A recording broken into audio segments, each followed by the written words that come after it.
Vitale. On this episode of Laura in the Kitchen, I'm going to show you how to make an all-time American classic, apple crisp. So it's finally here, apple season has begun, and I am in heaven because I love apples.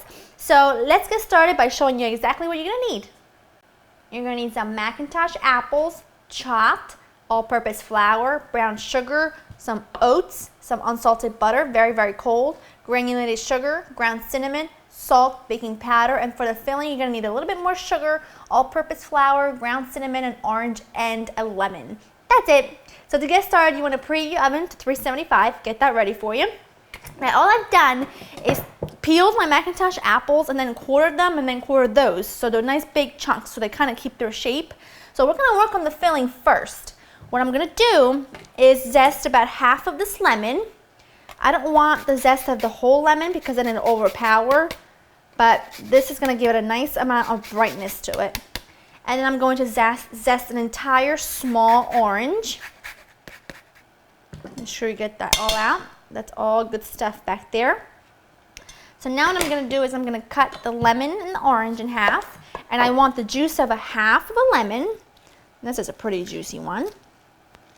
And then I want the juice of a whole small orange. This is such a good recipe. Oh, I tell you, you definitely have to give this a try. If you love apples and you love that comforting like apple pie, apple crisp, oh, can't go wrong. I'm so happy fall season has begun because it's my favorite season, believe it or not. Okay, we have the juice in there. And now I'm gonna add my sugar. This is just regular granulated sugar.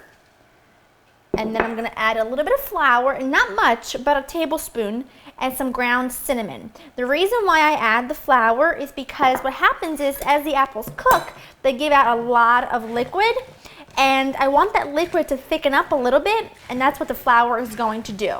So now all I'm doing is mixing this together just to get like the zest of the orange and the lemon and all the cinnamon and flour to coat the apples. That looks perfect. And now I'm just going to put this into a deep dish pie plate like so, or a casserole dish. There we go. Try to get them kind of even up.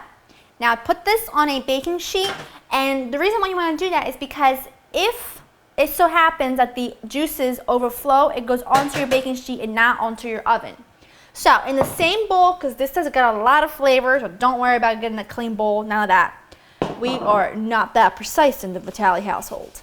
And you're going to put in your flour, your brown sugar, your old-fashioned oats, a little tiny bit of regular granulated sugar, just a couple tablespoons, some cinnamon, salt, and baking powder. And the baking powder kind of makes this topping lighter, which makes it crispier. So that's why we do that. That's why I add that. So I'm just mixing this with my hands to mix it together.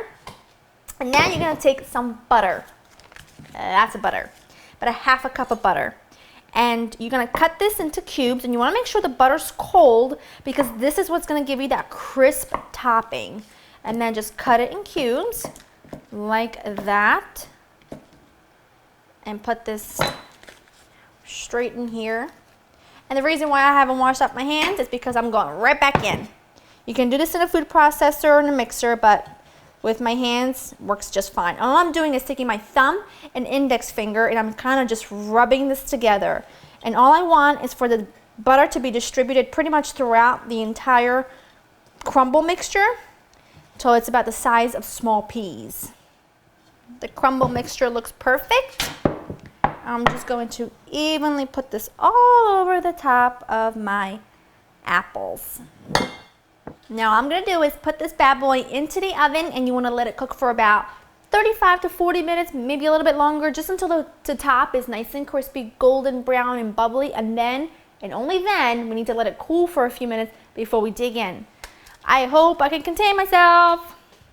My apple crisp baked for about 40 minutes, and it's perfect. It looks delicious, and it smells 10 times better. Now, I was good. I didn't eat any of the apples yet. I did nibble at the crisp, but I didn't eat the apples. Okay, now we need to serve it. It's at the perfect temperature. It's nice and warm. I let it cool for about 35 minutes. Now, if I had been smart and thought ahead, I would have some delicious vanilla ice cream to scoop over this. But, you know, you can't win them all. Look at that. Juicy as can be. Oh, the apples hold their shape.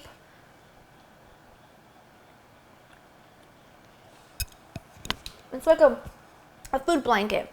Like you know you have that childhood blanket that makes you feel all warm and cuddly and secure. This is the kind of dessert that makes you feel the same exact way. Very few things in life that an apple crisp or an apple pie can fix. I don't know what those are. You let me know. But if you want to make the perfect apple crisp, you know where to get the recipe. www.laurenkitchen.com. I know you wish you were here. Go make it in your kitchen. Check it out. See ya.